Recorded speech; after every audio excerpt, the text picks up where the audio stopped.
तो दोस्तों, भारत से पंगा लेना मालदीव्स को इतना भारी पड़ रहा है कि अब मालदीव्स की हालत पाकिस्तान जैसी होने वाली है। पाकिस्तान जिस तरीके से हाथ में कटोरा लेकर अब भीख मांग रहा है, दुनिया भर से कर्ज और उधार मांग रहा है, वैसी ही स्थिति अब मालदीव्स की शुरू होगी।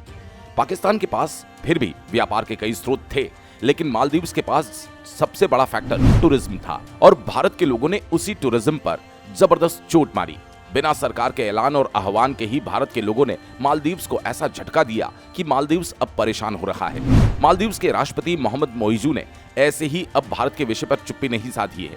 मालदीव्स के टूरिज्म सेक्टर से आए आंकड़े इस समय मालदीव के राष्ट्रपति के होश उड़ा रहे हैं। यही कारण है कि अब उन आंकड़ों को देखते हुए मालदीव्स के राष्ट्रपति चुपचाप बैठे हैं और अब भी स्थिति उनके हाथों से बाहर जाती दिखाई पड़ रही है। मालदीव्स और भारत के बीच संबंधों में खटास आई है।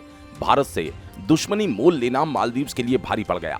मालदीव्स की यात्रा करने वाले भारतीय पर्यटकों की संख्या में लगातार भारी गिरावट दर्ज की जा रही है। भारतीय पर्यटकों के माध्यम से मालदीव को आर्थिक चोट पहुंची है।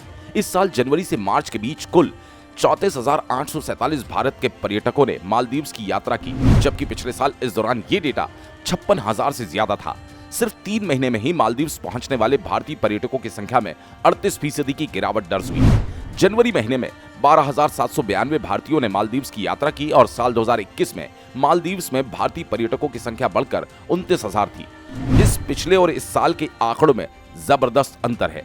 इन आंकड़ों से साफ है कि भारत से बिगड़े रिश्ते के बीच मालदीव ने बड़ा नुकसान कर लिया। यहाँ सबसे बड़ी और दिलचस्प बात यह है कि भारत सरकार की तरफ से ना तो लोगों से ऐसा कोई आह्वान किया गया, ना ही कोई आदेश, किसी तरह की कोई गाइडलाइन या कोई नोटिफिकेशन सरकार की तरफ से जारी हुआ। भारत के लोगों ने खुद ये तय किया कि वो उस देश का दौरा नहीं करेंगे जिस देश की नजरों में भारत और भारत की सरकार का सम्मान नहीं। लिहाजा भारत के लोगों ने मालदीव जाना कम कर दिया। आंकड़ों से साफ है कि लोगों की मालदीव से दिलचस्पी खत्म हो गई।